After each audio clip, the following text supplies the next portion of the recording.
जय हिंद विद्यार्थी मित्रों। तो आज अपने इंटरनेशनल एकाउंटिंग में तमारी जे तीजू चैप्टर है विदेशी शाखा और जत्थाबंध शाखा हिसाबों, तो तेनो जे दाखलो 2020 में पूछवामां आव्यो हतो। आज आपणे तेनुं सोल्यूशन करवाना छीए। तो 2020 में तमारी जे बीजो दाखलो छे मोरबीना जेके स्टोर्सनी एक शाखा टोक्यो जापान खाते आवेली छे। तो आ दाखलो 2021 में पण पूछवामां आवेलो हतो। तो आपणे आना अगाउना विडियोमां ते दाखलानुं सोल्यूशन करायेलुं छे जे 2021 में पूछवामां आवेलो हतो। तो तमे ते दाखलानुं सोल्यूशन न जोयुं होय तो जोई लेजो, तेनी लिंक मैं डिस्क्रिप्शन में आपेली छे।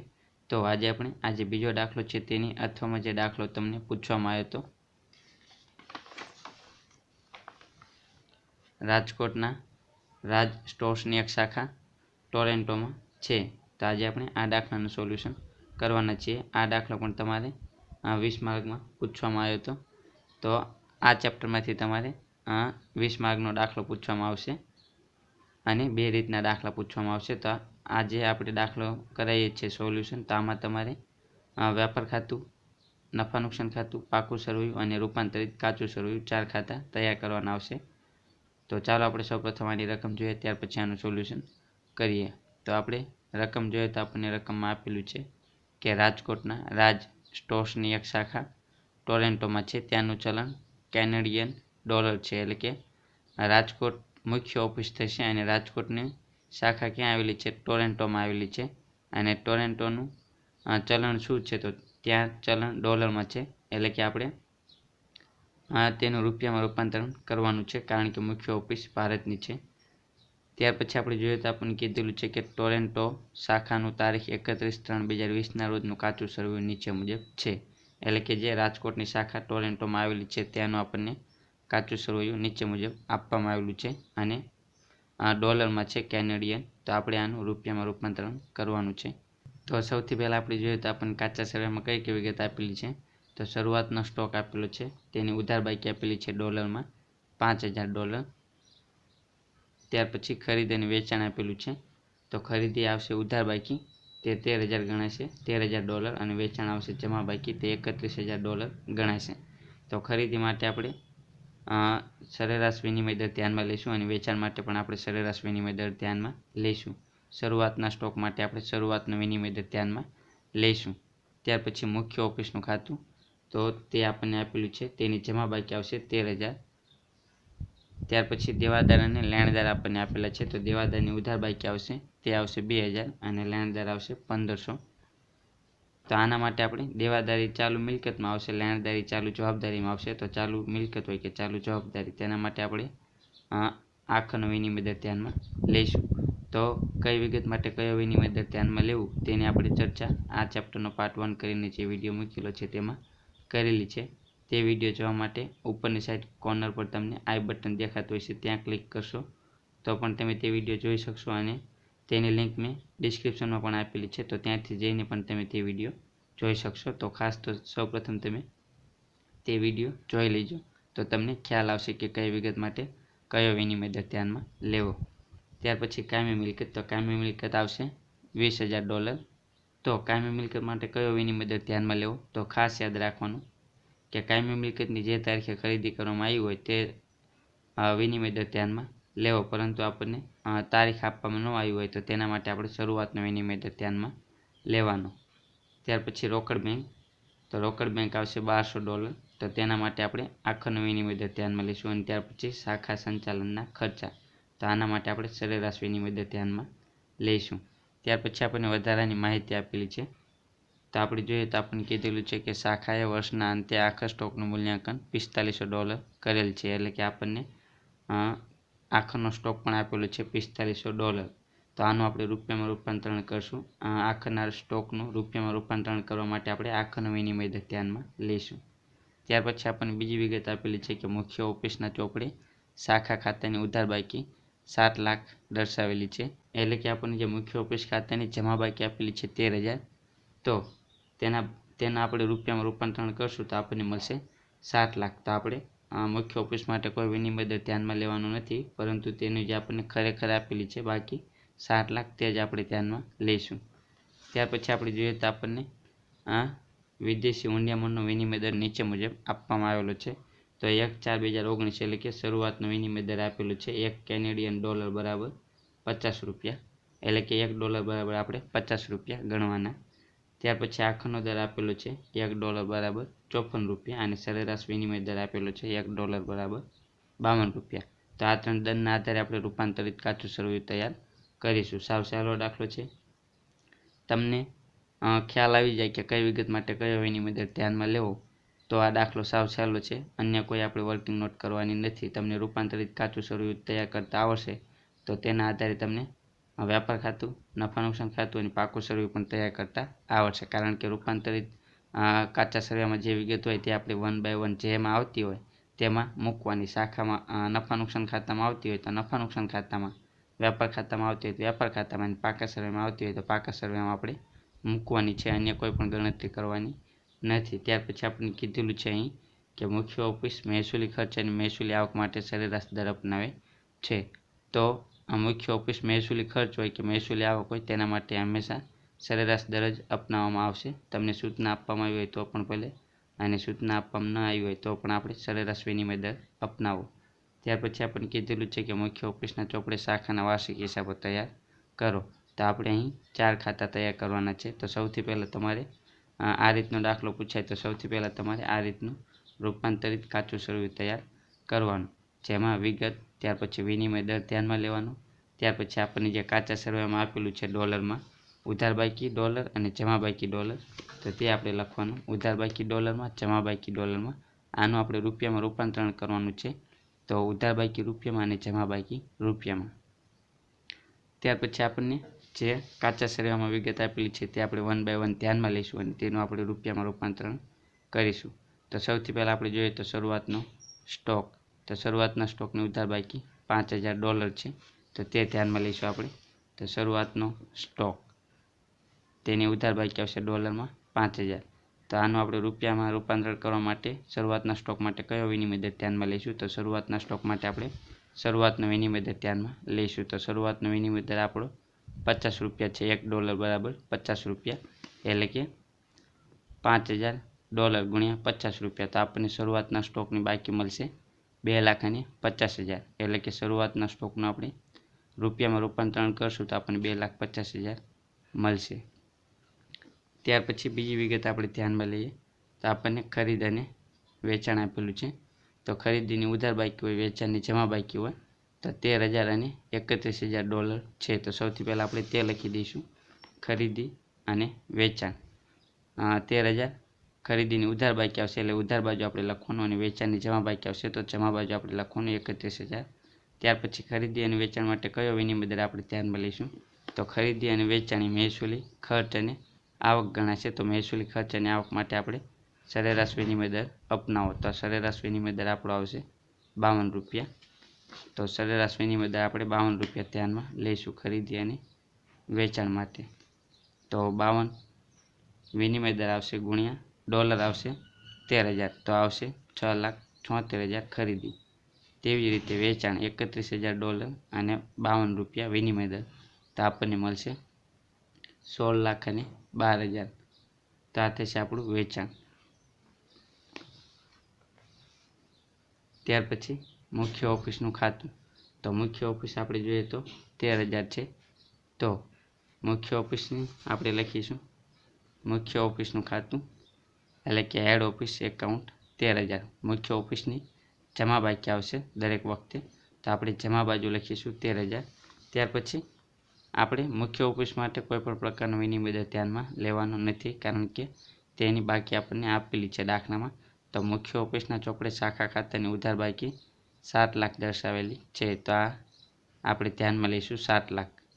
તો મુખ્ય ઓફિસ માટે આવશે 7 લાખ. તો તે આપણે ધ્યાનમાં લઈશું.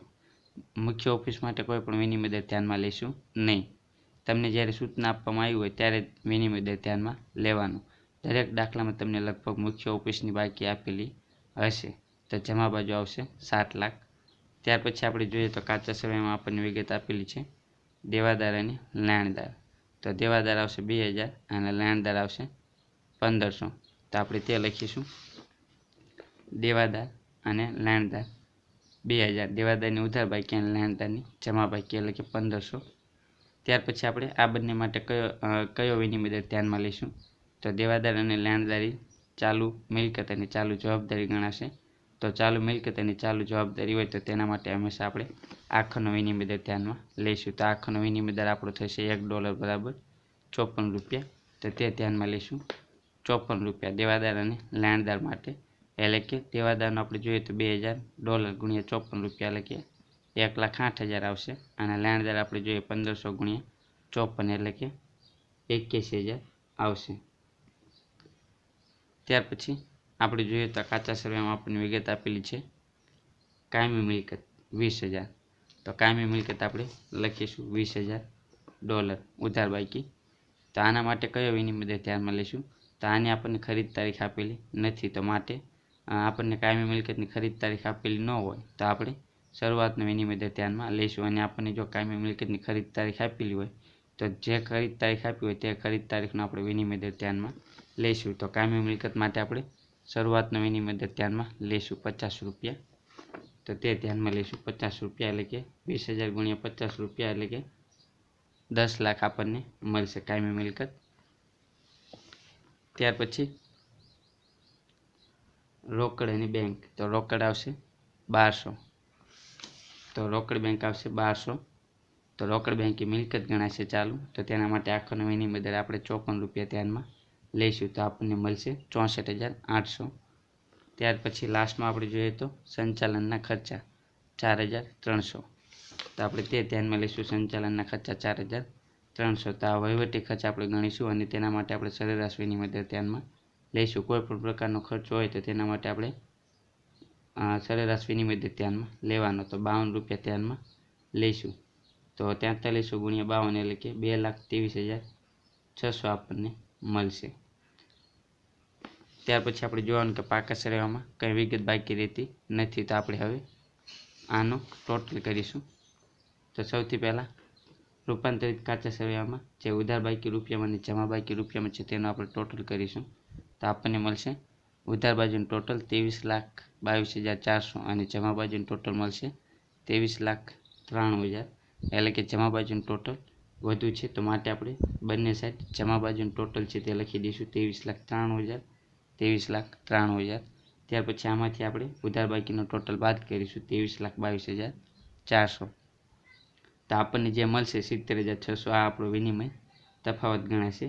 અને આ વિનિમય તફાવત આપણે બે જગ્યાએ લઈ જઈ શકીએ. એક તો નફા નુકસાન ખાતામાં અને બીજું પાકા સરવાળામાં. નફા નુકસાન ખાતામાં આ તફાવત લઈ જવો હોય તો ઉધાર બાજુ છે તો આપણે નફા નુકસાનમાં ઉધાર બાજુ વિનિમય તફાવત લખીશું અને જમા બાજુ હોય તો જમા બાજુ લખવાનું. જ્યારે આપણે પાકા સરવાળામાં વિનિમય તફાવત લઈ જઈએ ત્યારે ખાસ ધ્યાનમાં રાખવાનું કે ઉધાર બાકી છે તો પાકા સરવાળામાં ઉધાર બાકી એટલે કે મિલકત લેણા ગણાશે. તો આપણે મિલકત લેણા સાઈડ આપણે લખીશું વિનિમય તફાવત. અને જમા બાકી હોય તો આપણે પાકા સરવાળામાં મૂડી દેવા સાઈડ વિનિમય તફાવત લખીશું. તો અત્યારે આપણે આ વિનિમય તફાવત ઉધાર બાકી છે તો માટે આપણે પાકા સરવાળામાં મિલકત લેણા સાઈડ આપણે લખીશું વિનિમય તફાવત 70,600 રૂપિયા. તો પાકા સરવાળામાં વિનિમય તફાવત લખીશું આપણે મિલકત લેણા સાઈડ. ત્યાર પછી આપણે જે વિગત જ્યાં આવતી હોય તેમાં આપણે દર્શાવવાની છે. એટલે કે વ્યાપાર ખાતું, નફા નુકસાન ખાતું અને પાકું સરવૈયું તૈયાર કરીશું અને જે વિગત જેમાં આવતી હોય તેમાં આપણે લખવાની, અન્ય કોઈ પણ ગણતરી કરવાની નથી. તો આપણે જોઈએ તો શરૂઆતનો સ્ટોક. તો શરૂઆતના સ્ટોકની કેટલી બાકી છે? 2,50,000. તો શરૂઆતનો સ્ટોક વ્યાપાર ખાતામાં ઉધાર બાજુ આપણે લખીશું. તો શરૂઆતનો સ્ટોક 2,50,000. ત્યાર પછી આપણે જોઈએ તો ખરીદી. તો ખરીદી 6,76,000. તો આ પણ વ્યાપાર ખાતામાં જ આવશે ઉધાર બાજુ ખરીદી 6,76,000. ત્યાર પછી વેચાણ. તો વેચાણી 16,12,000 છે. તો વેચાણી વ્યાપાર ખાતામાં જમા બાજુ આપણે ધ્યાનમાં લઈશું. તો વ્યાપાર ખાતામાં જમા બાજુ વેચાણ 16,12,000. ત્યાર પછી આપણે જોઈએ તો મુખ્ય ઓફિસનું ખાતું. તો મુખ્ય ઓફિસની બાકી આવશે 7 લાખ. તો મુખ્ય ઓફિસની આપણે પાકા સરવાળામાં મૂડી દેવા સાઈડ આપણે ધ્યાનમાં લઈશું. તો પાકા સરવાળામાં મૂડી દેવા સાઈડ આપણે લખીશું મુખ્ય ઓફિસ 7 લાખ. ત્યાર પછી દેવાદાર. તો દેવાદાર આવશે 1,08,000. તો દેવાદાર પાકા સરવાળામાં આપણે મિલકત લેણા સાઈડ લખીશું દેવાદાર 1,08,000. ત્યાર પછી લેણદાર. તો લેણદાર આવશે 81,000, તો તે આપણે પાકા સરવાળામાં મૂડી દેવા સાઈડ આપણે લખીશું લેણદાર 81,000. ત્યાર પછી કાયમી મિલકત, તો કાયમી મિલકત 10 લાખ છે, તો આ આપણે પાકા સરવાળામાં મિલકત લેણા સાઈડ આવશે કાયમી મિલકત 10 લાખ. ત્યાર પછી રોકડ બેંક, તો રોકડ બેંક આવશે 64,800, તો રોકડ બેંક પણ પાકા સરવાળામાં મિલકત લેણા સાઈડ આપણે લખીશું રોકડ બેંક 64,800. ત્યાર પછી લાસ્ટ આપણે જોઈએ તો સંચાલનના ખર્ચા 2,23,600, તો સંચાલનના ખર્ચા આપણે નફા નુકસાન ખાતામાં ઉધાર બાજુ લખીશું સંચાલનના ખર્ચા 2,23,600. અને લાસ્ટમાં આપણે જોઈએ તો વિનિમય તફાવત, તો તે આપણે પાકા સરવાળામાં મિલકત લેણા સાઈડ આપણે લઈ ગયા. તો હવે આપણે દાખલામાં જોવાનું કંઈ વિગત બાકી રહેતી નથી. જે વિગત બાકી રહેતી હોય તે આપણે ધ્યાનમાં લેવાની. તો આપણે જોઈએ તો આપણને વધારાની માહિતીમાં આપેલું છે કે શાખાએ વર્ષના અંતે આખા સ્ટોકનું મૂલ્યાંકન $4500 કરેલ છે. એટલે કે આપણને આખો સ્ટોક આપેલો છે ડોલરમાં 4500, તો આનું પણ આપણે રૂપિયામાં રૂપાંતરણ કરીશું. આખા સ્ટોકનું રૂપિયામાં રૂપાંતરણ કરવા માટે આપણે આખરનો વિનિમય દર ધ્યાનમાં લઈશું. તો આખરનો વિનિમય દર આવશે ₹54. તો આખા સ્ટોકની બે જગ્યાએ એન્ટ્રી આવશે, એક તો વ્યાપાર ખાતામાં અને બીજું પાકા સરવાળામાં. તો વ્યાપાર ખાતામાં આપણે જમા બાજુ લખીશું આખા સ્ટોક કેટલું આપણને આપેલું છે ડોલરમાં $4500, અને આખરનો વિનિમય દર આવશે ₹54. એટલે કે આખો સ્ટોક આવશે 2,43,000. અને આની બીજી એન્ટ્રી પાકા સરવાળામાં મિલકત લેણા સાઈડ આપણે કરીશું આખરનો સ્ટોક 2,43,000. તો આ થશે આપણે આખા સ્ટોકની બે એન્ટ્રી. ત્યાર પછી લાસ્ટમાં આપણે આ ત્રણેય ખાતાનો ટોટલ કરીશું. તો સૌથી પહેલાં વ્યાપાર ખાતાનું ટોટલ કરીએ. તો વ્યાપાર ખાતામાં ઉધાર બાજુ અને જમા બાજુનું ટોટલ કરીશું. જે બાજુનું ટોટલ વધુ હોય તે આપણે બંને સાઈડ લખીશું. તો આપણે જમા બાજુનું ટોટલ આપણને અહીં વધુ મળશે 18,55,000, તો બંને સાઈડ લખી દઈશું. તેમાંથી આપણે શરૂનો સ્ટોક અને ખરીદી બાદ કરશું તો આપણને મળશે કાચો નફો. તો કાચો નફો આપણને મળશે 9,29,000. તો આ આપણે નફા નુકસાન ખાતે લઈ જઈશું. તો નફા નુકસાન ખાતામાં જમા બાજુ આપણે લખીશું કે કાચો નફો વ્યાપાર ખાતેથી લાવ્યા 9,29,000. તો આપણે નફા નુકસાન ખાતામાં જોઈએ તો આનો ટોટલ વધુ થાય છે, તો આપણે બંને સાઈડ આપણે આ લખી દઈશું 9,29,000, 9,29,000. તેમાંથી સંચાલનના ખર્ચા બાદ કરીશું તો આપણને મળશે ચોખ્ખો નફો. તો ચોખ્ખો નફો આપણને મળશે 7,05,400. તો આ આપણે મુખ્ય ઓફિસ ખાતે લઈ જઈશું. તો પાકા સરવાળામાં જે મુખ્ય ઓફિસ છે 7 લાખ, તેમાં આપણે પ્લસ કરીશું, કારણ કે આપણને ચોખ્ખો નફો પ્રાપ્ત થાય છે. જો આપણને ખોટ પ્રાપ્ત થતી હોય તો આપણે અહીં મુખ્ય ઓફિસમાંથી બાદ કરીશું. તો આપણને અહીં નફો પ્રાપ્ત થાય છે 7,05,400. તે આપણે 7 લાખમાં પ્લસ કરીશું તો આપણને મળશે 14,05,400. ત્યાર પછી આપણે પાકા સરવાળામાં મૂડી દેવા અને મિલકત લેણા સાઈડનો ટોટલ કરીશું. જો આપણને બંને ટોટલ સરખો પ્રાપ્ત થાય તો આપણો દાખલો સાચો, અને જો ભૂલ હશે તો આપણને બંને સાઈડનો ટોટલ સરખો પ્રાપ્ત થશે નહીં. તો પાકા સરવાળામાં આપણે જોઈએ તો મૂડી દેવા સાઈડ 14,05,400 પ્લસ લેણદાર 21,000, તો આપણને મળશે ટોટલ 14,86,400. ત્યાર પછી આપણે મિલકત લેણા સાઈડ જોઈએ તો દેવાદાર 1,08,000, કાયમી મિલકત 10 લાખ, રોકડ બેંક 64,800, વિનિમય તફાવત 70,600 અને આખો સ્ટોક 2,43,000. તો આપણને મળશે ટોટલ 14,86,400. એટલે કે બંને સાઈડ આપણને ટોટલ પ્રાપ્ત થાય છે સરખો. તો માટે આપણો દાખલો સાચો. આપણે ભૂલ હશે દાખલામાં તો આપણને ટોટલ સરખો પ્રાપ્ત થશે નહીં. તો આ રીતે આ દાખલાની ગણતરી કરવાની હતી. સાવ સહેલો દાખલો છે. ફક્ત ને ફક્ત તમને રૂપાંતરિત કાચું સરવૈયું આવડશે તો તમને વ્યાપાર ખાતું, નફા નુકસાન ખાતું અને પાકું સરવૈયું આવડશે. કારણ કે આ જે રૂપાંતરિત કાચા સરવૈયામાં જે વિગત છે તે જ વિગત તમારે જ્યાં આવતી હોય ત્યાં લખવાની. અને રૂપાંતરિત કાચું સરવૈયું બનાવવા માટે તમારે ખાસ તમને ખ્યાલ આવવો જોઈએ કે કઈ વિગત માટે કયો વિનિમય દર અપનાવો. બીજી કોઈ જ ગણતરી કરવાની નથી. સાવ સહેલો દાખલો છે. આમાં તમારે રોકડા 20 માર્ક આવે એવું છે. તો આ દાખલાની ગણતરી પૂરી થાય છે. નેક્સ્ટ વિડીયોમાં આપણે બીજા દાખલાનું સોલ્યુશન કરાવીશું.